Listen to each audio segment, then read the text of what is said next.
Why are you blue? Where's Pete? I don't know. Why are you still texting me when I'm here? Your text takes a long time. Oh, we're live. Hi, everyone.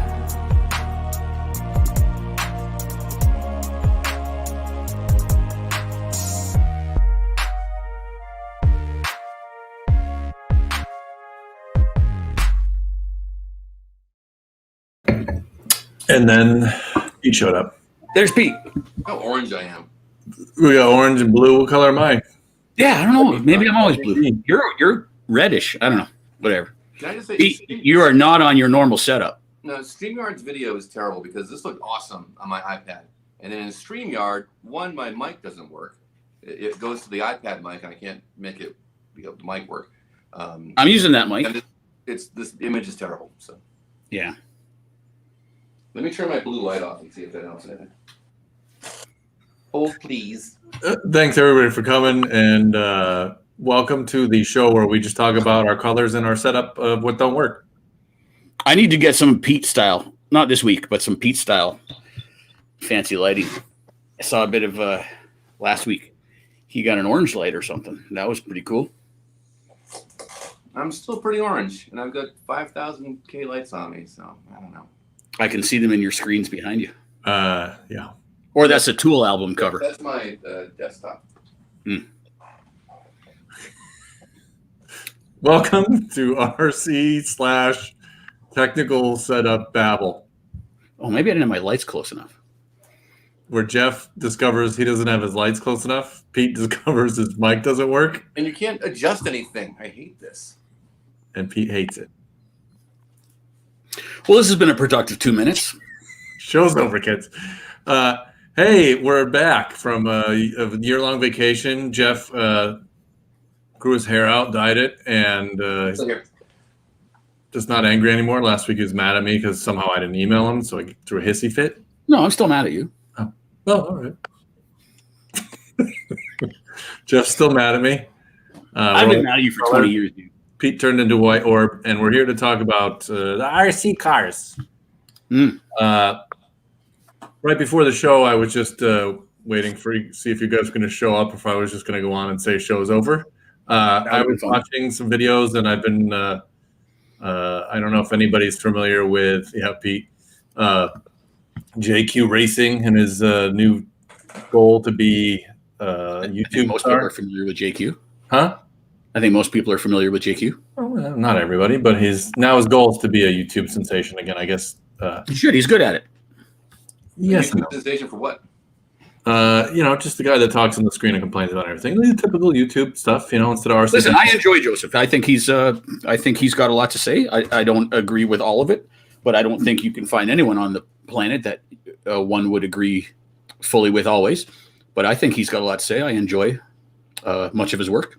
Yeah, I've worked with him a bit, so as you have, and I've enjoyed that. I think he's good, and good for him for this new direction. That's fine. Yeah, maybe he can make some money and make more content. His Babble's longer than our Babble, like an hour and 30 minutes. But yeah, and it's I didn't watch his Nitro video because it was so long, but that's a silly thing for me to say. We have 9 parts, so it's kind of hard. But hey, they're not live, and he's got good lighting. He doesn't look orange or green like us. Yeah. But that's what I was doing before he got on. So if you haven't watched some of his shows, I've been trying to get him on, and unfortunately he lives in this dumb country called Finland. The time zone is 3 a.m. When we're on. So apparently he doesn't want to come on at 3 a.m. What are you talking about? I didn't know what you're talking. You're talking about JQ still? Joe, yeah. Yeah. He said he's going to come on, but it's just the timing thing of him being up at 3 a.m. I don't know. He does kind of like you. I don't know what the fuck he does. So I'm assuming he's You're talking to me? You don't know what I do? You know exactly what I do. Yeah, I don't, actually. It's still been a mystery for over 10, 15 years now. Well, why don't we just do the show at 3 a.m. so he can get up at a normal time? Because the problem is it will probably be the same audience size at 3 a.m. for us. True. Might get more people. You don't know. Yeah. No. All the Finnish people. DVR and recording stuff has changed how people watch. Very few people watch. I mean, is anything live anymore? So it doesn't even matter. Yeah, Jeff grows beards. Exactly. I think his hair grows on screen. Scott's back. Everyone's back. This is good. Actually, JMCG is angry at someone. Did someone dislike us before we even started? Is that what happened? This is our bouncer. JMCG is our bouncer. Yeah. Good. I like that. We Thanks, have buddy. some haters. I could list the haters if you really want me to go through that hater list at some point. But it's always the YouTube, like the first person that watches, it's the thumbs down, which I find really funny. I think I know who it is, but It doesn't matter. Who cares? When I don't know if I mentioned this in the past, but when I first started putting a lot of my Triple X Man videos up online or on YouTube, it was like upsetting when someone would thumb it. I couldn't give a rat's ass at this point in my life, but I remember when I first did it in the early 2000s, I was like not upset, but like I was like, you got to be kidding! Ruined my night if someone would thumb it down. Now it's like there's assholes out there. People, doesn't matter what you make, someone's not going to like it and be vocal about it. So that's fine. in the YouTube comments? Yeah, right. No, yes, I understand. well, that's it. We're over. So we didn't really have a plan today because nobody even. Usually Jeff emails like at whatever Canadian time, Eastern Canadian. Yeah, he doesn't want to do anything. So I guess I'm supposed to decode the no email was the I'm in. I'm always in. If I don't say I'm not in, I'm in. You know that. I've never not showed up when I didn't say I wasn't coming. I know. Anyways, I'm not going to do any work on this. You two do all the work, and I'll come here and happily talk to you. Sounds about right. Jolly fellows. Hey, I do have some great news. If you've ever watched a show and it's been 32 episodes, I think I numbered this one of a bit. Is it 32? For longer than 32 episodes, we've made a running joke about something. Your mom? You can't even remember. Yeah. Now, sending stickers or there's more. What's the other one is the running joke? Yes. Well, don't show Pete. His have not arrived yet. He couldn't go to the post office in one trip. He's got to go. No, well, Pete's package, and take this as you will, Pete, is rather large. I know, but what about my decals? Yeah, there's a big box. There's another one that's going to Pete. Yours was somewhat easy, which is why it only took 3 months. Pete's is in the works. I can show you the pile. It's a very impressive pile that Pete's going to get. By the way, this is what I got. This many stickers. So this was the year. I think he drew these by hand. It's like 30 sheets. That's a lot of stickers. I appreciate it, but this was about a year and a half of you going, yes, I'll send more stickers. I print one a week. Is that math? Is that the right math? No, that's 30 weeks. But it's been longer. Yeah. The year's 52, by the way. Oh yeah, reverse. That's it. Stretch. Is that where's our midwife guy? He sent an email saying he changed his name. He lives in like England, I think. Yeah, well, I don't know. That has to do with that. All right, so I didn't really have a theme of the show. So everybody that's commenting right now, the theme of our show is Ask the Idiots, and that's us. We will babble about stuff. I changed the setting, obviously, that it wasn't a smart one. Let me fix that real quick. I would think dumb questions would make it more. Okay, that doesn't work. All right. Well, they're all dumb to me. That's why that was a joke. Velocity more like virginity. When you talk to us, you're talking to guys who care about that guy wins the comments. And Sorry, go Pete. Start again. I didn't hear anything you said. I said when you communicate with us on the show, you're talking to guys who care about your RC experience, and Jeff is here too. Yes. Yeah. I care about people's RC experience. I know, Jeff. Hey, just don't buy one of those hydraulic cars or any of those other. One of the things we never talk about is this shitty thing right here. This is the magazine we make, and I wanted to show everybody what it is because sometimes, like terrible video I made, I never updated it. But this is on an iPad, and Pete was complaining that not complaining. It's the real thing is it's laid out in single page, but if you do download the right PDF viewer, it will put it in the correct view. Pete's right on that. This Adobe one does not stitch it together, but I do have other ones that will make the PDF without the gray line in the middle. So if you haven't seen this magazine, what we do, not for a living, which we all did for a living at one point, except for Jeff, who we're still trying to figure that out. But this is what it looks like in full landscape. Very nice. Very nice. So subscribe to the stupid thing. It's $10. You get every dumb back issue ever we made forever. And you get every issue forever, and then you cannot cancel ever because I made it like a herpes subscription. Once you do it, did make it like a herpes subscription for life. So no, you can get out, but you have to. Yeah, but you just got to figure it out. It's a secret code. It's like an escape room. We'll help you if you want to switch it to a car action subscription. It's only $10, and you won't want to stop anyways. As opposed to my Shutterstock subscription, which is $30 a month, and I can't seem to get out of it. You have a Is that for images? Yeah. Yeah, you pay for images? Is that we're not worry about them, and they're like, oh, it's a free trial, and then you can pay after it ends. But they're like, no, we're taking your money now, and you know. Pete, that mic. Can I ask you a question? Did you plug in the mic and it doesn't work? Because mine works on my iPad.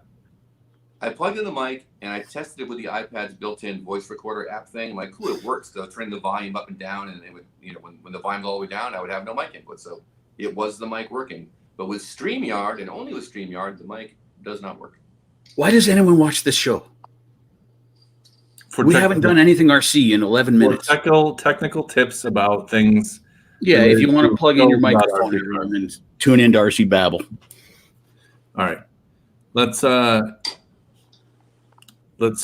first question. Who's the asshole that dislikes the stream 20 minutes before it starts? I like that guy. If anybody is here as the asshole, just say it now because I like it better. Say you're the asshole. Yeah, try and track the trolls. That's a good idea. So I'm okay with the thumbs down too. I thumb down all my competitors now because I know it's one of them. So I just gather them all up. Oh, couldn't care less about all the competitors. I'm kidding. I don't really do that. What has Jeff been doing for the past month and a half besides? I'm a teacher. I'm a teacher now. My child is home all day because there's a worldwide pandemic or something. And let's just Canada. It's just back to Canada. Hey, the lowercase Derek is the biggest idiot. And somebody wanted to know why would we not? These are the questions we have so far. This is why we don't interact with our audience. Devzilla. He's a hardcore fan. Obviously, we know that right now. And coming up with a lot of brilliant paint work, by the way. Well, I guess he has no way of sharing it. But anyways, I've been enjoying some of Devzilla's paint lately. How would you do that? How would you enjoy his paint work? I work with him. I see him all the time. Oh, you worked at the hobby shop. You didn't know that? I don't know. What YouTube channels do we all watch? RC related? I would imagine that's what they're getting at. I don't know. It may not be. I don't. I'll dabble. I'll go see Aaron's RC Sparks every once in a while, but they're long for me. Anytime an action video comes out, which is rare, a good one anyways, I try and watch if it shows up in my feed or whatever. I don't follow any YouTube channels in the RC end. How about not RC? I think I mentioned in a past show I watched that the Binky guys, which a new episode is coming out in a few days. The Project Binky, where they're doing the 4-wheel drive turbo Mini Cooper. It's awesome. I forget the name of them, something innovation or something. I don't know, whatever. Really, really cool. A lot of fabrication, and the two guys are geniuses. I enjoy that a lot. Project Binky, if anyone's bored. Pretty exciting. Just opened up this one. Whoa.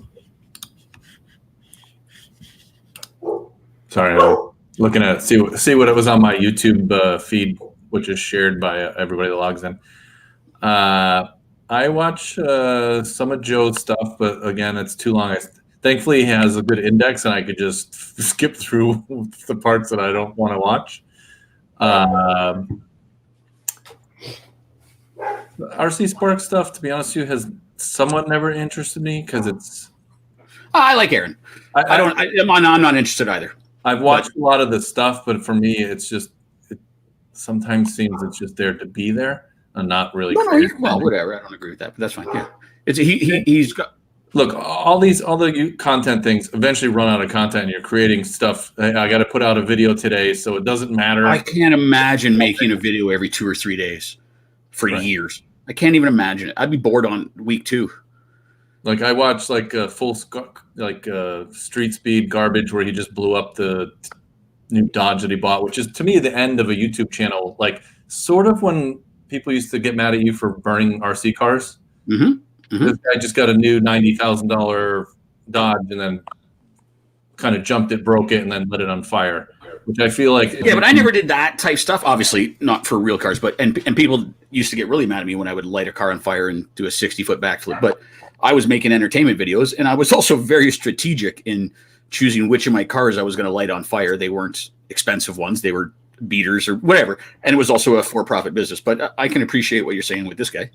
If he's trashing just for that, I mean, Big Squid did that when they made that joke radio review 5 or 6 years ago, and one of the things they did was drop it off a driver's stand, and it's like, to me that's silly. So I'm with you a little bit.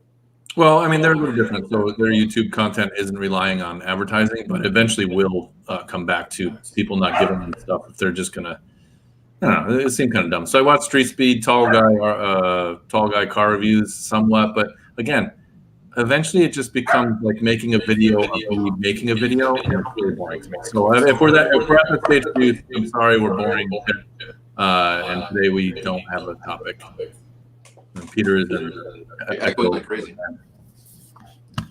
Yeah, this is a boring show. I'm 3 to 32 of them.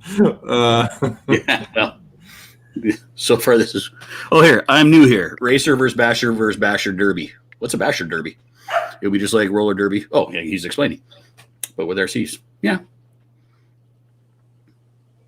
There's been one of those classes of racing, the figure eight racing, and what's the other one where they put like 50 cars on the track, and they just beat the crap out of each other. It seemed like a big European thing. Yeah, whatever. You can look it up on YouTube. It's actually hilarious. And then I saw one not too long ago, or well, probably a while ago. What'd they call it? Like parking meter racing. They actually stick posts in the track. It's like an oval with like hard posts in the track with just enough room for a car to go through, but not much. And you can slow down and go through the pillars slowly and lose time, or you can close your eyes and hold the throttle. Yeah, I watched Throttle House too. So. In other words, how real racing should be. Yeah, that'd be more fun. They do figure eights at the redneck dirt oval track by me. So yeah, it's neat. But then my buddy borrowed my TC3 years ago to go to Snowbirds, and he sent me a text on whatever the Friday or whatever. Like, I'm just getting ready for the figure eight race, and I was like thinking I might have even said it to him, like, I hope you're not using my car. That's my story. I would do figure eight or trailer ones. All that kind of stuff is pretty fun. No, if you had the right vehicle, I wouldn't want my race car at the time, but right. So another thing that I was planning on today was getting Travis on the Mesquio, since he's now actually back into racing. He will be on next week. This weeks fly by. By the time I think about doing something, it's already Monday. So he's going to be on. We're going to discuss Schumacher. Okay. Tires? Yeah. Well, they make cars. Travis is probably here, so I joke. No, they make cars. So we're going to discuss. I don't know if we want to talk about the history of Schumacher with him or just how about him. But Schumacher's a weird company to me because. Hey, listen, Travis has a really good story as well. He's been a big player in this for a long time, obviously. Right.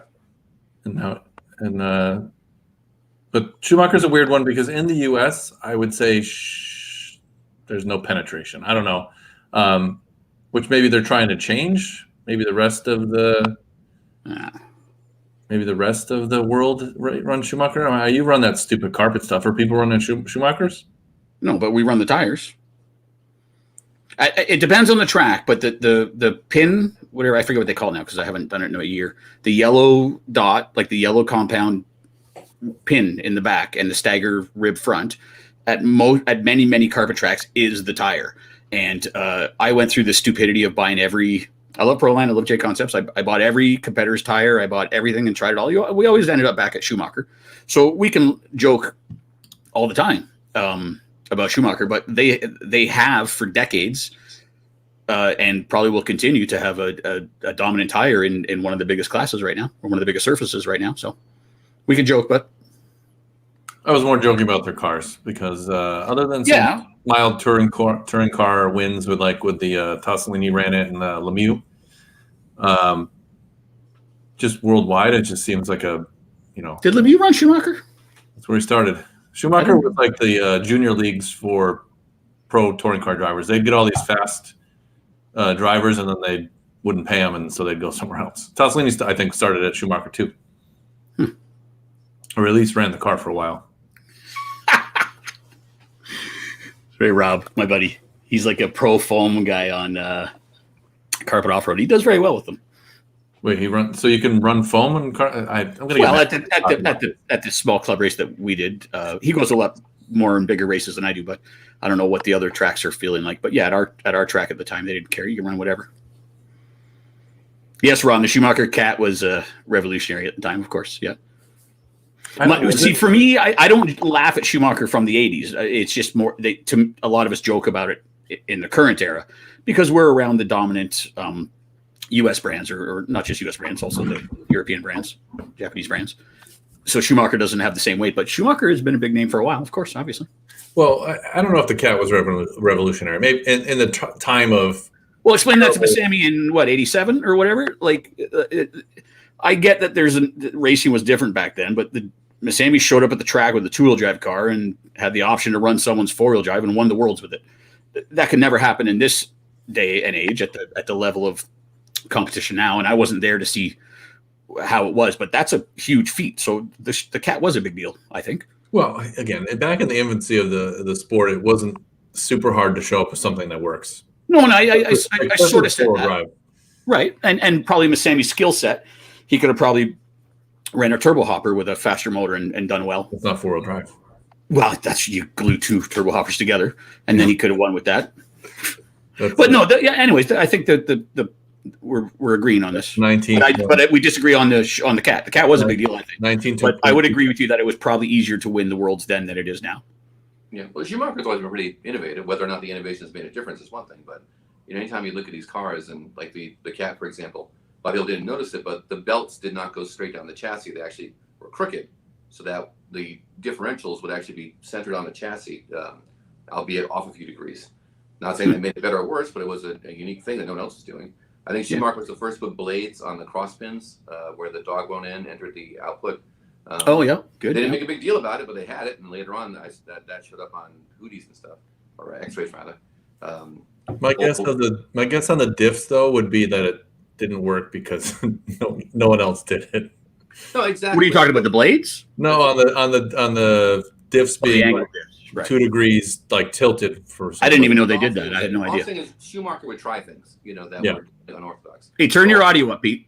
Yeah, I wish I could. The rubber band front end, that was definitely, again, a funny feature. We laugh at it now, but it spared you some broken arms if you're playing with your Schumacher car, and certainly something that no one else was doing. They had the first ball diff. I mean, there's tons of Schumacher things that they were the first to do. Yeah, the biggest one, which you mentioned many shows ago, was the ball diff. Yeah. They invented the ball diff in RC. Yep. They had a hydro drive that leaked. The Losi one didn't leak. The Schumacher one had the feature of leaking. That was a cool feature.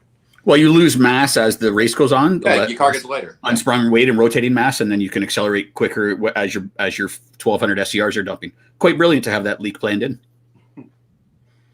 Well, I'm going to jump to a different topic, but it's related. What were some of the goofiest features of cars back in the Anything Goes era that you remember? That maybe you thought were cool, maybe you thought they were goofy, but they were definitely different, and you don't see them today. Like, well, I'll tell you, a goofy feature on a radio was ABS. Yeah, but that's not like, you can't see it. I'm talking about stuff like Tamiya putting a bottle of oil on the back of the buggy as a reservoir for the shock. That kind of goofy stuff. Right. Or having one monoshock for the front end and the rear end, or air shocks on the Mugen Bulldog, that kind of stuff. Right. The whole Avante was ridiculous. I mean, that wasn't goofy. It was goofy. Yeah, but it still had 4 shocks and 4 suspension. But no one would look at that and say, like, what were they trying to do? Oh, okay. Well, any any of those trying to build a rocket ship, but it wasn't crazy. Nothing comes to mind for me. So I'm over this part of the conversation. You guys go ahead. Yeah, no, this will dovetail into me talking alone about. Yeah, go. Tell us. What did you have on your mind? Just tell us at least what you had on your mind. Goofy old car. I used to do a thing where it was like, name that old car, and I'd Photoshop out the logo, and I was always surprised how, like, instantly there'd be some geezer, like me, who would, instantly identify like the most obscure MRP crapmobile from like 1982, or a monogram buggy that was a ripoff of a hot shot. Like, there are people who have super deep knowledge of vintage cars, like we know.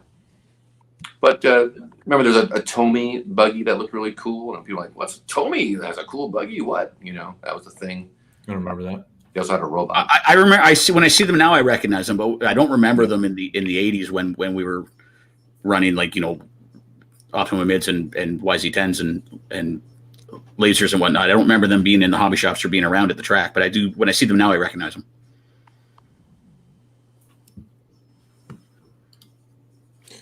I don't know the answer to that. Hootie does make something that will do what you want. I don't know. I can't speak to. Why would you need a Hootie setup for a monster truck? I mean, well, you only really need a Hootie system if you have pillow balls. It would be my argument. If you're running a hinge pin car, then it's a very expensive camber gauge. Yeah, well, the Hootie I think they actually made a monster truck one, and I made because remember some of the time before the monster trucks were A scale cars. I think they made one for that, and then obviously the 10 scale one, it's just basically rulers stuck to the axles. You know what I mean? It's not like it's a high tech piece of equipment. Well, it'll give you whatever information you want. It's just you can't change it if it's a hinge pin car. If you have, like, just say for obviously camber. So yes, that's what I mean. It's an expensive camber gauge, right? And tow gauge, I suppose. But I mean, like, if you have a hinge pin car, this rarely happens. But if you have a shitty hinge pin car and you put it on a Hootie station and it says you have 2.5 degrees on one side and 2 3/4 degrees of tow on the other side, there's nothing you can do about it. It's a hinge pin car. You can go buy new molded parts, the hubs, and hopefully that they're molded more accurately. But it's unless you have pillow balls, it's just a lot of the information it's giving you is just like, here you go. You can't change it, but here you go. That's my argument. I think it's a waste of money if you don't have pillow balls. In general, it was probably a waste of money. It kind of no. If you have a pillow ball car, it's almost a necessity. If you're good, somewhat good at this hobby, and you have a pillow ball car, it's a necessity. Because when you're pillow ball, it's too much. There's too much to eyeball and measure. Master just asked a good one. Oh yeah, toe is more awkward. Yeah, but toe you eyeball. Front toe you eyeball. Again, rear toe, if it's hinge pin, there's nothing to do. You just put on the right hub and suspension blocks. On the front end, you eyeball it. Well, you could just use the camber gauge on its side. Yeah, you can do it too. But again, the number doesn't matter. If you want some toe output about it, I mean, it's once your car is working at all, then it's just a matter of having more or less. It's like everything about suspension is relative. That's right. Yeah. I need the amount of camber that works. It doesn't really matter if it's 2 degrees or 3 degrees. You want it the same on both sides, but like once you start, you're like, crap. I'm going to try a little more camber. One turn, and then you drive the car. I'm more anal than you, but yeah, that's right. Yeah, that's right. For the most part, what you're saying, 100%. Yeah. I don't adjust anything. Right. Yeah, I adjust the trim knob. After that, I'm done pretty much. I'm not racing. I just want the car to drive. That's what I do. This is obviously more of a racer conversation. If I was setting camber on my Rustler, I'd put a beer can beside it and make sure there's a slight gap at the top of the tire. But would you stretch the plastic links out, or would you? How do you shorten? Well, you have to if you want to adjust camber. Again, if you have plastic links and you find out you have 2 degrees of camber on one side and 1 degree on the other, there's still nothing you can do. A fixed link, a fixed hinge pin, everything is fixed. I would prefer if the hinge or the links were plastic molded and they gave you a snap-on 1 degree on each side, snap-on 2 degrees, snap-on like that. I'd be fine with that. I got made fun of at the hobby shop by my buddy Tim because I ordered, which I think is neat.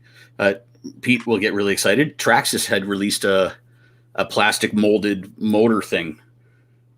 Whatever, I don't even know how to explain it. It's like a plastic ring that goes in your motor, and there's one for each gear, each pinion gear. Yes. 24, you put on the 24 plastic and you just screw it in, and it sets the gear mesh. I don't like that because I've been setting gear mesh for 35 years, but for someone who's new in the hobby, I think stuff like that's brilliant. So that's a little bit of the same topic as your 1, 2, and 3 degree molded link. So I'm a supporter for.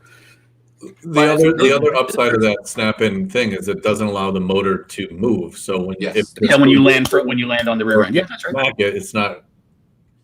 which I haven't had happen in a long time, but I know in the past that used to be a big thing. But Well, you got bigger problems than your gear mesh when you're landing from a high jump straight on the rear end. But I also think the design of gear mesh has gone from where it can move to sliding back and forth. What difference You're does not it going make? to It get the doesn't matter. smackdown move, right? No, if you have a pivot point and a slot on the top or two slots, either one can move when you impact at the right angle. Is that what you're saying? Yeah, but usually it was when you come down smacking hard, which means if the if the motor slots were down, like it used to kind of like No, they're never down. rotate, that's going down. When it's both to the side, they can't go down when it gets smacked. I don't know what you're talking about. Anyway, that The little slots I've always seen have always been horizontal, whether they're the pin in the slot or the two slots. It's always been horizontal. So landing from a jump this way would never shift your motor. You have to land this way, and you have bigger problems when you're landing that way than your motor moving and stripping a spur. Getting rear-ended can move your motor too, and when you're If you are completely stopped on the grid and some jackass is doing hot laps and drives into you, yes, there's no other situation where the differentiation in speed, the differential in speed is so much. We're talking about getting your stampede getting rear-ended by a rustler is what we're really talking about. Yeah, if it's a static stampede, I suppose that's possible. Yeah.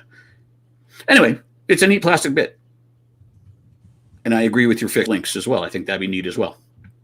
Now, with that being said, if you are taking this hobby serious, get some turnbuckles and get a camber gauge and learn as well. So, but I'm there's room for both. And I would say taking the hobby seriously means whatever you want it to mean. Well, no, yeah, I'm not trying to say that if you don't want to set camber, you're not taking this seriously. But if you're gonna do more than drive your car and throw it in the corner, if you're gonna participate in this hobby, rebuild your tranny and throw bearings in and lube stuff, then get some camber gauge and some turnbuckles as well. Yeah, maybe taking the hobby serious wasn't the best wording, but right.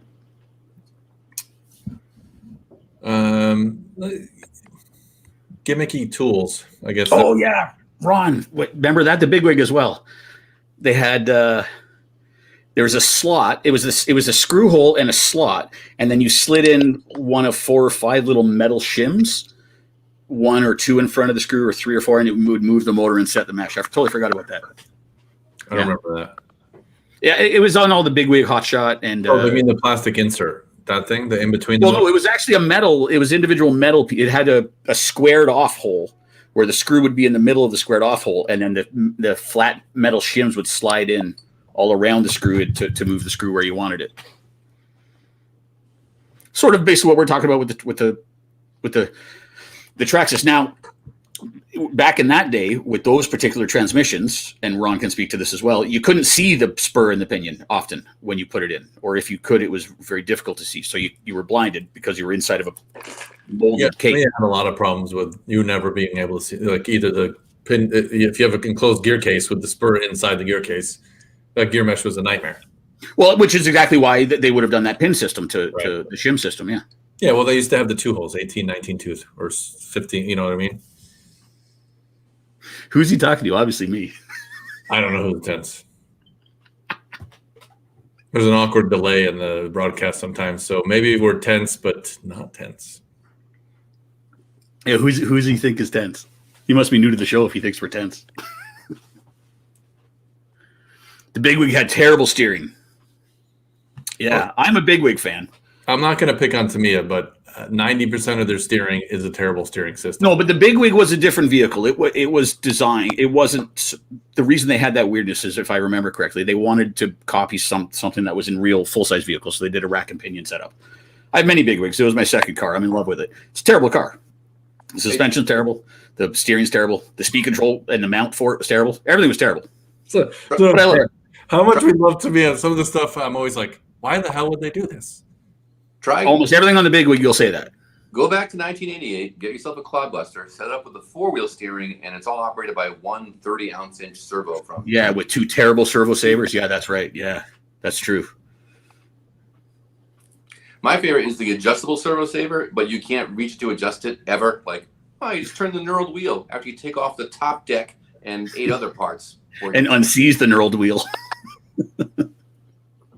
If only right. Lucky they were all seized. Yeah, Tamiya, I don't want to drag this into the Tamiya goofiness, but some of their designs, I really think they're drunk.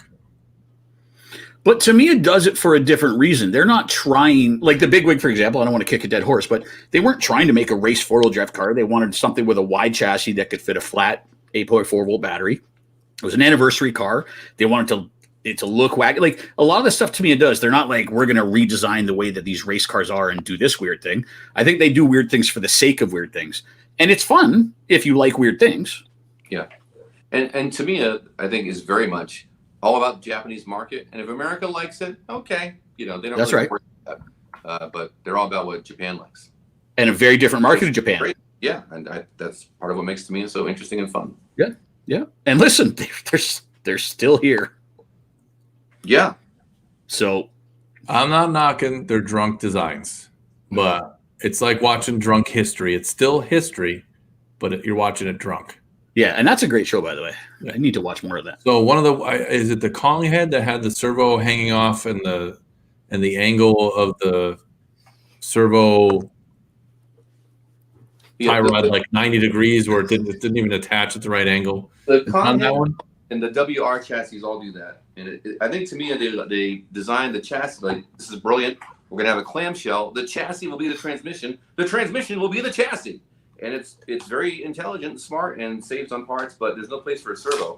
So I think they were like, where's the servo going to go? So they hung it off the side. Just That's what I'm saying.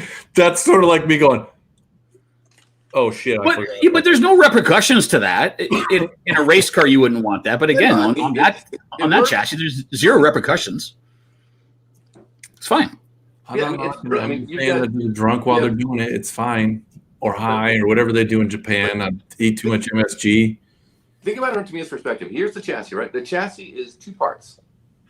The arm mounts are molded into it. That's all. There's so many parts they save. The shock towers are molded into it. They're part of the chassis halves. This car. Luckily they come with 540 still, so you can't get enough speed to break your internal suspension mount, which is a common part on any car that goes fast, because that would be quite the part swap if you had to change your. You're gonna change old training. And the car is gears from here to here. It's all gears stacked up inside. There's no belts, there's no shafts, all gears. And you've got two identical front and rear gear trains that meet in the middle where the identical. Oh, Paragon jump jets our bouncer mentioned. One of the many attempts at variable valves. I'm gonna PayPal you $5 for not working. Wasn't a good idea. I left her. But he snaps out of his anger quick. He's like, "I hate you all. Your show sucks. I like Axial." Like 2 comments later. Do you want to drive? Oh, this guy's here all the time. I know. I'm joking. He's the angry elf. Yeah, Jeff. I forget. Do you have a trail truck? No, I don't. I have an AX10, the original Scorpion, as a crawler, and I don't have a trail truck. I've wanted one for a while now. I'd probably go TRX4. Or maybe Element, or of course STX 10. But no, I want one really badly. Someone send me one. Derek, get me a car. Dude, if you weren't, You used to get me free shit. Remember when Derek used to give me free shit? I take care of it. I understand. Oh, we don't give shit free to Canada. No, it's crazy expensive to ship stuff over there. I know it cost me $40 to send a $30 hat. Yeah. No, I know. It's the same way going the other way as well, right? I was in one of my toy groups, like, oh, dude, I'll grab you a Robbie the Robot and send it to Canada. No problem. $70 to send this $15 toy. I mean, it was. Oh, that's right. You messaged me about how to get it here cheaper. Yeah. And I answered dumbly like, all right, Brad. I think the only time my buddy Brad has ever been on here is like our first one where he made fun of me, and now this one. Screw you. Make fun of you. He likes your hat. No, I could tell the sarcasm in the fucking post, Brad. I don't know if there's any sarcasm there. Hey, my girlfriend made me this hat. Want the full penis view? Yeah, I'm waiting for her to make one for me, by the way. My head is cold. Actually, I just want you to send me a hat your girlfriend made so I can put it up behind me beside the other hat and not wear it. $900 for $4 of yarn. There, now I'm all banded in. I wanted to talk about something in racing, but I forgot. So that's not going to happen. Anybody have a goddamn question? How much longer is this hair product? About my hair product? I don't use any hair products. I don't have any hair. Anybody excited about anything new in RC? Oh, I knew you were going to say that, Pete. Oh. Axel has the new rock bouncer thing. I already forgot what it's called. The Rift, I think. Yeah. I'm really not into these fast rock racer things, to be honest with you. Everybody stop doing that. It's a rock bouncer, which is like trail trucking, but instead of trying to crawl over the rock, you just pin it and let the tires go crazy trying to grab onto anything, and it bounces over stuff. I want an entire show listing all the better shit people had to do than be here when they realized how terrible the show was. I just want lists of my wife was going to do me. I had a pie ready to eat. There's a steak on the barbecue. I love these guys. Yeah. I love these guys. It's pretty funny. You guys, some of you guys are funnier than us. If you'd like to start your own show, Yeah, I'd rather watch your show. Our viewers are funny. We should have them on. $20,000 RC drag payouts. Is this real? Because I haven't really seen any of that. I wouldn't be surprised if it was real. That sounds like the least fun thing in the world. No, listen. I would be into that. I mean, I'm not I can't make my car go fast, so apparently I'm not going to enter that shit. But I would do it the same way you do a poker game, a poker tournament. Like, I'm fine when I go to a poker game to lose 50 or 100 or more dollars in a 10-hour night of poker and drinking. If I was going to hook, I would be doing $20,000 drag bets, but if I was going to go out to a drag race, I'd put $5, $10, $20 on runs. I think that'd be fun. If you go home losing money, it's fine. Well, that means you're poor, because if you ain't coming with the real money, you ain't get a fast car, bro. If you're I mean, listen, this is all. Yeah, these kinds of numbers are silly, but if I went racing with 100 guys and we all put in $10, thanks, Adam, and the winner got the fees at the end of the night, okay, cool. But I guarantee you, once it gets down to the final few guys, like, that's too much money for it to be fun. Those guys are right. No, I agree. Right. All you need is 200 people to put $10 in, or $100. Sorry, bad at math all of a sudden. I think the point is money would be fun. I don't like money in RC races like Remember, conventional. there's no rules. There's no rules to this. There's no cheating, except for electronics, I guess. No, this is you're sort of adding to the point I was just going to make. I don't particularly like money races. Like the RCX money race was neat because it was all pros and they raced well. But a money race at a course, like when you're racing on a course with mains and 5-minute heats and all that, I think it's a bad idea because you open up for hacking and different driving and aggression and all that. But I think the drag racing end of it, I don't see how any of that could happen, especially if there's no cheating allowed because it's fully open. I think that'd be great. Well, there's some weird electronics cheating thing that I think Jim talked about from Tekin about that traction control stuff that they can't really measure. And this is only going to get worse as electronics get smaller and smaller and do more and more things. I mean, this is a conversation with gyros we've had a number of times. It would be a conversation with track. All this is going to be it's a very serious conversation. When all that technology is nanotechnology that you can't even see, you won't be able to stop it. So enjoy what we have now, or we can keep somewhat of an eye on it. So this, Alan, thanks for watching us. We normally don't interact with anybody because we just do this without looking to the right. This reminds me of people watching the show. When I went to work today, they were talking about the movie Grease, and two people were talking about it, and I said, you guys must have run out of things to talk about if we're back to talking about Grease. So we're like the show when you run out of Netflix and YouTube. No, there's a few more steps between Netflix and us.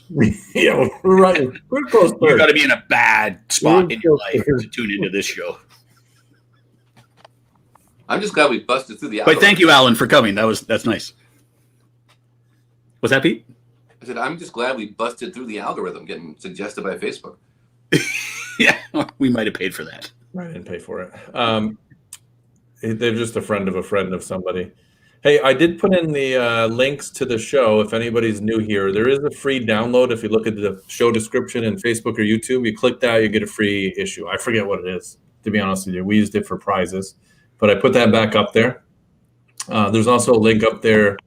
If you're looking to purchase anything, we're a affiliate of A-Main. So when you buy something through our link, they pay us like 4 cents. So we're up to like 40 cents. It's really nice. It's pretty good. The magazine can make literally tens of dollars off of your purchases. So please use those affiliate links. Right. And then I'll go over this again. We do a magazine. There's also a link to subscribe to the magazine somewhere. I don't think I put it in the show description, but I hope you're on the internet. And why would you? And our YouTube channel, which some of you are watching this on, I can't tell how many are on YouTube and Facebook. We're like 150 subscribers short of 20,000, which pretty good. Like a birthday, I guess. And most people who watch our YouTube stuff are not subscribers. It tells me when I click the analytics. So if you're watching it, just click the freaking button. It's annoying. He's gonna build. Grease lightning caster. Hey, if you do that, we'll feature it in the magazine. I'll take professional photos and do a video of it in my traditional style. And we'll send you the house for it. Joe asked what we think of the Arma SCT. I won't speak specifically to the SCT, but I have been hugely impressed with Arma over the last many years. I think they're putting a really good dent in Traxxas. They have a lower price point and often. Whoa! Does Arma have a new short course truck? And often more features. So I think Arma is great for the industry. I think that Horizon. Are you working at Arma now, or what the? No, I work at a retail store where we sub with Traxxas and Arma, so I see firsthand. I think Horizon will screw up Arma, like Traxxas screwed up Traxxas, trying to do the Apple like proprietary thing where you have to buy everything off us. Horizon apparently just their latest batch of smart chargers now don't have. I could be wrong, but a reliable source has told me that the newest smart chargers now have removed the traditional balance plug. So just like Traxxas forced you to run their charger with their connector for the ID, looks like Horizon is going to do that with Spectrum as well. So I'm assuming that they're going to screw up Arma as well. Everyone is just going to screw everything up and force everyone to buy their connector and charger and battery and car and everything. But for now, I think Arma is doing a phenomenal job. That was a very angry rant. I am angry. When I got the text about 2 weeks ago saying that they took the balance plug out, that pissed me off. Well, I'll sell high-tech chargers again. Traxxas has a balance plug. Yeah, so I don't mean to completely throw Traxxas under the bus, and I will. They have a balance plug on that They do, yeah. No. But pop it out. There's a balance plug. But see, they've each done it. Spectrum and Traxxas have each screwed everyone in their own way. So yes, the Traxxas charger does have a balance plug, so you can charge traditional balance plug batteries on it. If you can get an adapter that will switch from the ID to whatever connector you have, they've all put walls up to stop you the free flow of charging frickin' batteries like we all used to do back in the day, where you could have any brand of battery and any brand of charger. Now, again, Traxxas did it for a noble reason. They have a microchip in their connector so that you don't burn your house down when you plug in your LiPo by charging nickel metal hydride, blah, blah, blah. It's a good idea. But the direction this industry is going. Connector. Yes, there is. The direction. Yeah, there's actually a chip in the connector. A chip in the battery. No, it's in the connector, apparently. That's what the Traxxas rep told us. Yeah. Yeah. All right, I'm going to cut one. In other words, they weren't totally being a-holes by removing the connector. There is a very specific purpose that they were trying to come up with. And given how dangerous LiPos can be, it's a noble one. But I'm not happy with the direction this industry is going, where everyone is slowly building their monopolies. And I think that's a bad idea. But as a few people. I think we're Spectrum. Well, a few people, the biggest players in the industry, yes. A few of the biggest players in the industry are doing it, yeah. Well, Spectrum especially, because arguably Traxxas is only worried about batteries for Traxxas, but Spectrum, you would think, would want you to be able to service all kinds of different brands, because Spectrum doesn't make its own cars. And certainly, unlike Traxxas, where I think a lot of Traxxas' customers, the kid who walks in and gets his first car as a Rustler, it doesn't even occur to them to buy a battery that isn't Traxxas, because they don't realize that in the hobby. Ideally, you could buy any of 100 different brands of batteries. Well, that's what the guy behind the counter is supposed to tell you. Here's your Traxxas battery for $70, and here's a Venom battery for $40, and has an adapter set that will plug into Traxxas, but it won't work on that 45-minute DC charger because Traxxas has made sure that won't detect the other. But if you get the blue charger from Traxxas, the hobby shop guy knows all the little tricks. The connectors brought in from China. You can use the high-tech. Most hobby shop guys, they say, "Here's the Traxxas truck." That's what Traxxas wants. Yeah, right. Well, also the hobby shop wants it. I know, because I've asked my hobby shop. They're like, "We love it. We don't want to worry about the house burning down," and they blame us. If they plug it in, it works. We don't have to train them. We love it. They love it, and that's all day long. So I'll speak to this real quick. I agree with that, but Traxxas is a bit overpriced on their batteries. No, Spectrum, when they released their smart technology, kept theirs very competitive with Gens Ace and some of the other manufacturers out there. So there is a price point that is quite a bit different with Traxxas, and I'm fine if you want to charge a bit of a premium for this safe technology you have. But I think they went a little too much of a premium, and I think other options would have been nice. I'm probably not too far off in saying that a Traxxas $70 battery could be bought from Venom for $40. I'm probably not that far off. I'd have to check the numbers, but it's a substantial difference. So for ease of use in the hobby shop that doesn't want to bother, and the mom who doesn't want to burn the house down, absolutely. And again, that's why I'm a supporter of the ID connector. But I don't like the direction that the overall hobby is going, where they're forcing everyone to buy their brands. And then once that is deep enough, then they can charge whatever they want. But monopolies always start out friendly. You point out you can buy the Venom pack. Can you keep? Does Spectrum only charge Spectrum? You can't charge anything else on it? No, well, Spectrum was smart because they did the IC series, which is the same as the EC Blue series. So they're backwards compatible. Yeah, go ahead, Derek. What do you want to say? Okay, so I'm going to defend a few things here. First of all, Traxxas packs are not like twice as much as Spectrum. I think I said I have to check the numbers, but I bet you I'm not far off. We don't have to check them. Second, battery brands are almost gone at this point. So there's no like, oh, you need to buy a Trinity pack because it's the best. All these LiPo crap packs are all the same. They just have a different sticker on them. I'm saying that in a nice way. It's not like there's a proprietary technology. They're just buying Chinese batteries, then sticking a label on them. I can send a guy out of the store. I would prefer less expensive with a Gens Ace. I prefer that at least now we only have 2 connectors than the 22 we had previously. I used to hate the Traxxas plug, but now that I have more Traxxas vehicles and it just plugs in and I don't have to worry about the stupid balance port and 92 different options on the balance charger, I think it's smarter. Spectrum wants to compete with that because they want to be Traxxas. Yeah, I like the technology. Make it backwards compatible. That's what I'm saying. We're never going to have one plug. We've all discussed this in a million times. We can't have one of anything. We need 9 plugs, 9 servo plugs, 9 different hex sizes, 9 tire sizes. So we all understand that. But at least these things work, and it's not just a stupid gimmick. It's not a gimmick. And again, I agree with the technology. What I don't like about the Traxxas plug is that son of a bitch is like this big. It's big for what it is. I could have made it a smaller profile. But overall, I like the Traxxas plug, and the Spectrum one doesn't bother me either. But Spectrum should not have removed the balance plug from their charger. That's the thing that is angering me. Everything you're saying, I agree with, and I think I said myself. But they're slowly trying to eliminate all options. Oh, but you have the option. So if you're really into charging, you wouldn't buy it. And the Traxxas charger is fine, and so is the Spectrum. But if you're really into charging, you're not going to buy that charger. Or if you're a racer or care about that, you're buying a higher end or a specialized charger. I don't agree with that. There's nothing specialized anymore these days. You're at the track with Traxxas chargers?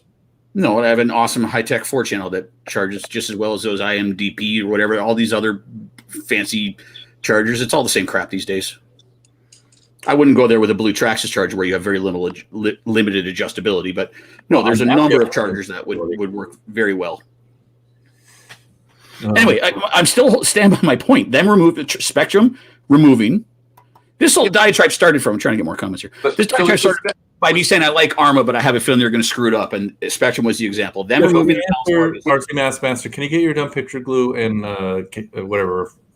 I know that this will have the credibility of nothing.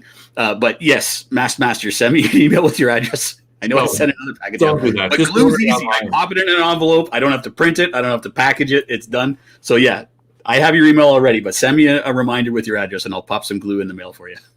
It's the least I can do after promising you everything for so long. All right, here's a real question. Okay. What do you think the best starter RC car is? Does someone want to go first? Well, I will refer you if you have not watched our live show of the top 20 cars. That doesn't answer this question. Yes, no, it doesn't. No, it doesn't. The top 20 cars of all time does not answer this question. What's the number 1 car we picked? Oh, well, I don't think the Slash is the best starter car.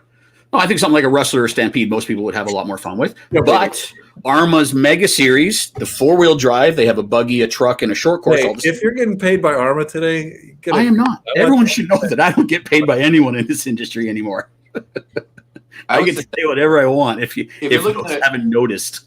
if you're looking at the $200-ish Traxxas or the Arma, and the shop has a ton of parts on the wall for one and not the That's other, it. get the one that has parts on the wall. That's right. Yeah, your first car also depends on your budget, because I would say different things for different people. Yeah, Definitely not. Money, I'd get something different. But for me, I would say this is one of the reasons why I picked the Slash. I think for what you get, it's a great car, and there's multiple ways to go with it, as we've discussed in other shows. It can be a drag car, it can be an oval car. It turns into everything if you really want it to be. So, I mean, there's a lot of options with it. And the nice thing with a Slash, because Lord knows you're not going to instantly start throwing tires and bodies at it, because that gets expensive quick. You're going to run the wheels off it if you're a kid. That's your first car. With the enclosed body, you're pulling arms off it way less because it's protecting the arms against smacked around. And with those smaller short course tires compared to a monster truck, they're also just grabbing less stuff. It's less leverage again to break the suspension arms. Slashes just tend to be more durable. Plus, they've got the big front rear bumpers. So, as a first car, those are all good points. Drives to smash into stuff and all that, I think Slash is probably the best fit.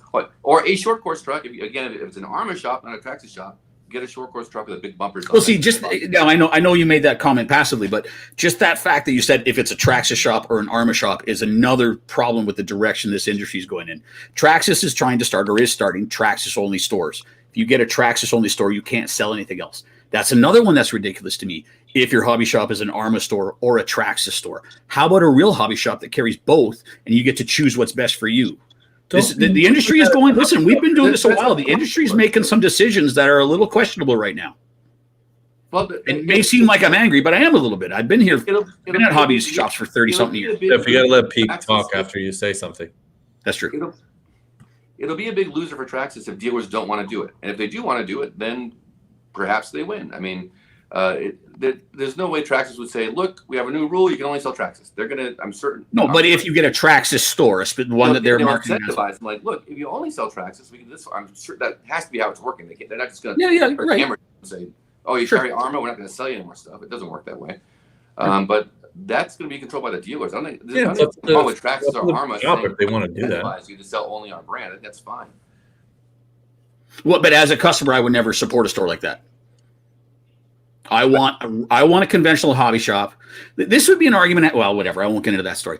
I want to walk into a hobby shop with everything, and I want to talk to the person behind the counter, and I want to do my research and find out what's best for me and get that. I want to be able to buy any battery that's best for me, any charger that's best for me. I don't like this new. And again, I've been doing this. We've all been doing this where you used to be able to do that. This new thing where, well, whatever. Spend a day in a hobby shop and watch just regular sales. It's a pain in the butt trying to match. Derek already did a diatribe. Match connectors, match chargers. Anyways, I've said enough on that topic. Yeah, and that's probably why a lot of dealers will say, yeah, I'd love to be just Traxxas. You know what? It's worth it to me to not deal with parts for these other cars that barely sell or sell much less than the Traxxas do. So I'm going to go ahead and pull the plug and be all Traxxas. I think that's going to happen. I'm not a supporter of the idea, but that's it's not like you can't get anything anywhere else. It's going to be the Hobby Town style store that has RC and plastic models and miniatures and train sets. Those will be the shops. Well, that's a good point. Okay, I'm talking about like I'll defend Traxxas in this. It's probably a countermeasure to Horizon's trying to put Traxxas out of business as a business model. So here's my point again. We got two big monopolies trying to kill each other, and who gets hurt? One's a manufacturer, one's a distributor. They're not two big monopolies. If you're going to describe Horizon as only a distributor, then you're sorely mistaken right now. Well, they are. Then they've bought up brands. Yeah, they're a manufacturer and a distributor. You can't call Traxxas a monopoly. They're just successful. I mean, Horizon is the one that's trying to control distribution and right. Well, no, right. Okay, sorry. The monopoly's right. Okay, that's fair. They're trying to monopolize on the connector end of their brand. Tamiya tried to monopolize on that too, and it's Tamiya never tried to monopolize on the Tamiya connector. Never once did they remove it's a mold. Never once did they try and remove it from the market. But again, I do support. I don't want to talk about this anymore. But I do support the ID connector for all. Anyways, we've made all our points. Yeah, your bad ones and some of our good ones. But well, not every point I make is perfect. But you can't charge any battery on a Traxxas charger because of the balance ports, and not any because you need to have a. Because you have to get a connector to plug into the Traxxas charger, which Venom has, right? Do they still sell it with the adapter? Venom has the adapter, yes. Yes. But Spectrum, Adapter to you what? were saying Spectrum has no balance plug at all. There's no option. Apparently, the new Spectrums, the old ones, the first batch that came out the first many batches had a balance plug. Apparently, the new ones, it's been removed because remember, the Spectrum Smart stuff is the answer to ID. It has that extra data port. They changed the connector from blue to orange when they went from EC to IC, and they stuck the extra data port, just like Traxxas has with the ID. So they were backwards compatible with a lot of things. You could use all the smart technology, which is brilliant. It's great. They have battery testers that tell you what rate the battery was last charged at. And the technology is brilliant. But the fact that they're slowly trying to eliminate, as Traxxas did, all the competition using their stuff, I am, again, disappointed in that. They would have done just fine leaving that balance plug in there. But the charge is a balance charge, right? Say again? The Spectrum charger will balance charge a Spectrum battery, or does it just rely on the built-in battery chip to balance it on the discharge side, and the charger just charges it? I don't know what you're saying, but it does all the balancing through the data port that's on the connector now. Apparently, there is no longer that 3 or 4 or 5 pin white connector that plugs in the old balance plug that plugs in. Even like a 4-cell LiPo, they've got all the balancing built into the plug. That's my understanding, yeah. I don't know if that's really true. Well, why would they develop I mean, we can check all this. Why would they develp a smart thing that only goes up to batteries? You remember the balance wires on a normal battery are like these, 28 gauge wire. It's not a discharge wire. You know what I mean? You're not gonna discharge on that. It's just gonna be. I've lost the thread. I don't even know what we're talking about right now. Spectrum Smart batteries, when they first came out, and I would still do it, but they had a chip inside the battery, so if the battery would balance itself when it discharged. Oh, I wasn't aware of that. I didn't know. Yeah, that. once you got as the battery self-discharged, it would turn off any cells that were going to go into over discharge. I believe. I remember reading that. So I was wondering if maybe they got rid of the balance port because the charger doesn't balance charge at all. Because Spectrum says, you know what, the pack when they put it on the charger. No, then why would they have had a balance port in there to begin with, unless they changed the software when they also removed the balance port? There used to be a balance port. So obviously it did balance charge externally at one point. But do the current Spectrum packs have extra wires going up to the connector for the balancing? Yeah, that's what I'm saying. They have the extra data. I thought it was only one data port, but I guess they would have to have more than one data port given the. I don't know the answer to all this. My understanding is a data port. Say again? Why are we calling a wire a data port? Well, they can be one and the same. The wire is sending data to the charger. It's a data port. It can't be a wire. Hey, I got data ports all over my house. What are those? Oh, they're just wires. I like how Frank is giving. If someone's just listening, Frank, they're not going to be able to see your text or your post. So your play-by-play didn't work. That's awesome. And so here's the track. Yeah, it has 2 data ports or 2 wires, as Derek likes to work. This is a forest plug, so it's not as many wires as I thought. And does anyone do does Spectrum do a 6S single battery where it's one battery with 6 cells in it? Yeah, I think so. Yeah, they do. That's a lot of wires, but all right. Well, I mean, I didn't have enough information to get this in depth in the conversation. I was just ranting about them taking the balance plug out. I can't answer all these questions about specifically if their smart connector works all the way up to 6S, but it has to. I mean, I would imagine it does. It is pretty crappy though, because if you have the first gen Spectrum batteries, which have balance plug, now you can't charge them. Well, it's got to be. Well, welcome to my diatribe. Yeah, no, it's a silly move. I think they definitely don't do a Traxxas style where you just take a port off and it reveals a balance. Yeah, plug. I hope my buddy wasn't wrong when he texted me 2 weeks ago saying this, because this entire diatribe will be terrible if they still have a balance. If you have a Traxxas charger with the covers in place, you would say there's no balance port, but there is. So let's revisit this next week or in 2 weeks. Then I will verify. I hope I'm not wrong. I did state that I got the information from someone. I hope I'm not wrong that it's been removed, and it hasn't, and it's just got a plastic cover on it. That would make me happy if it just has a plastic cover on it. Yeah. Well, if you look something up before you just go all crazy, it might save you some. I refuse to look things up before I go crazy. Hey, did you meet Jeff? Like Jeff, if someone says storm the Capitol, Google it first. Why?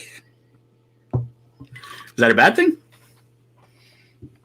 I think that's cool. We won't get into politics. I don't know if Dave is the one that gave you the bad information. Now is calling you out. Well, Dave, Dabzilla, Tim's. I'm gonna fucking show the text I got from Tim. All right, Dave. Just for Dave. Look, basically, He did it so you'd be the biggest idiot on here. You can call Jeff a moron, or you can yell at him in all caps. Don't do both. It's too much. Too much. if my buddy Tim is wrong, I'm gonna freaking lose it. Anyway, I'll be happy if he's wrong. Hey, let's. Are you right, Dav? Is he right? Let's go over Heath's question real quick, and then we're gonna wrap this up because we stumbled for 30 minutes, and then we started rolling into this angry plug fucking discussion. Which might not even be true. You have to go mad at Spectrum or whatever. Now Screw Horizon. My favorite class is still A scale Nitro, which I don't race anymore. Yeah, of course. I do like 12 scale, and I do like Carpet off-road. not carpet off-road. Our lists are almost the same then. 12 scale, 8 scale Nitro, and carpet off-road.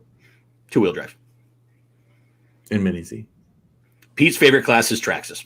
If I could block out time for racing, I would race. If there was a spec slash, or if there was a no prep drag outfit nearby, I would do that. Ideally, my class would be no prep drag racing with brackets, so I don't have to build the fastest car. And if I can get in and out of there in 3 or 4 hours, that'd be ideal. No, I would assume that no prep drag racing is a 30-minute affair with a lot of drinking, because it's 4 seconds, 3-second runs. You could really blast through a lot of that stuff. Yeah, if they give out the My thoughts are you're amazing, Rick. Yes, front-wheel drive is all reverse, so therefore I win. Hey, the show's over. Yeah. Subscribe to whatever the heck we do or not. I don't really care anymore. We need 125 to get to YouTube. Subscribe to the magazine. Don't email Jeff. You're not going to get an answer. It's 1.5 years shipping. Who's going to email me? Oh, no. I'm going to send. He emailed you like 10 times. You never emailed him back. I got emails from you. Oh, but I'm serious this time. I'm in it. Look, I sent you stickers. I'm on a roll here. Let's do this. Come on, Master. Let's do this, buddy. All right. We should be back next week. I will say that I'm moving in the next 2 weeks. So if we don't have to go, it's because, I had to buy a house. So, Good. Yeah, good for me. this house? Huh? You don't own this house? He owns a few houses. No, I don't own this house. I own a different house, not this. And I will own another house shortly when I'm in renting sold. So, they're turfing you. Oh, wow. Yeah, whatever. But anyway, if it's messed up, it's because I had to move and my internet schedule. Everything should be fine. I'm not going to back out unless Jeff emails me and he's mad that I didn't email him, just like he does to me. He doesn't email me. Yeah. Only when I don't email you is the show off. My lady asked me what I did with you, and I told her that I yelled at you, and then she's like, "Did that work?" And I explained that I've been yelling at you for 20 years, so no. So Jeff and Derek, as homeowners, do you have? Jeff, do you have, and Derek, will you have a baller workshop space? Is that important to you? No. I got a pretty good workshop in the basement. Yeah, I got a pretty nice setup. Got a little arcade game. Got a TV. Got all my Triple X-Man manufacturings down there. My studio for photos and video in my workshop. Yeah, I got a bitchin' workshop. Is that like a museum? It's like a museum. He goes, "Hey, let me get the studio." Yeah, you should see my studio right now. Yeah. Well, I just did floor in the basement too. I just put wood floor in, so it's surprisingly difficult to put floor in a basement when you're using the floor. So I had to. It was I had to move everything and then put floor and then move it back and put floor and then move it and put floor. Do you keep up with video gear? Do you have like a nice video camera, or do you shoot? No, I do not have nice. No, I do not have nice video equipment. He doesn't have an iPhone. Yeah, I'll be honest with you. The I think I said this before. A lot of my shooting now will be done on a phone. I have some pretty good equipment. I mean, it's 5 or 6 years old. Yeah, that's right. But man, these cell phones these days, and they're so easy to work with.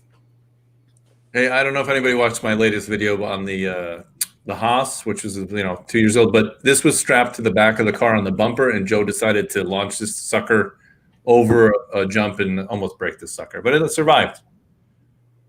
Pretty good. No case. They don't give you a case for the GoPros anymore. I really think it's Vogel was doing a diatribe about GoPros the other day. Bad luck. I've never had a problem with them. Yeah, but I felt for him when he said he went out and did a whole day's shoot and lost all the footage. I've never had that happen, but I Look, can't even I've imagine. also blamed the camera for the times where I started it where it was off, and then every time I pushed record, I was turning it fucking. Yeah, but that's user error to lose a full memory. Yeah, but hey, I blamed it on the other thing too. That's fine. That's fine. Or when I left my video camera at the track, and then same thing, it did that, and then I had pictures of Garen videotaping himself. I've had cards go corrupt where you lose everything. I've deleted a whole card unintentionally. I haven't had any major episodes like that where I lost. I can't imagine losing a day's work like that, like painting a body and making a how-to video and then going to load it into the editing software and it not being there. I would lose my shit. So I felt for Greg. What's that?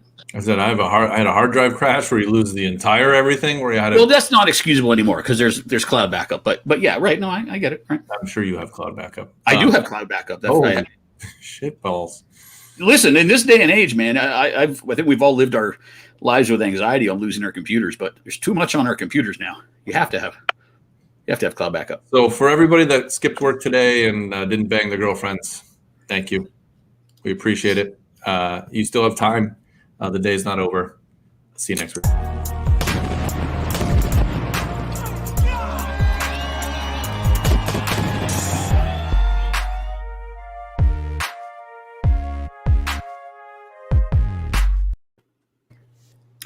Bye. I'm just going to stare at you guys forever. Hey, can we talk about Spectrum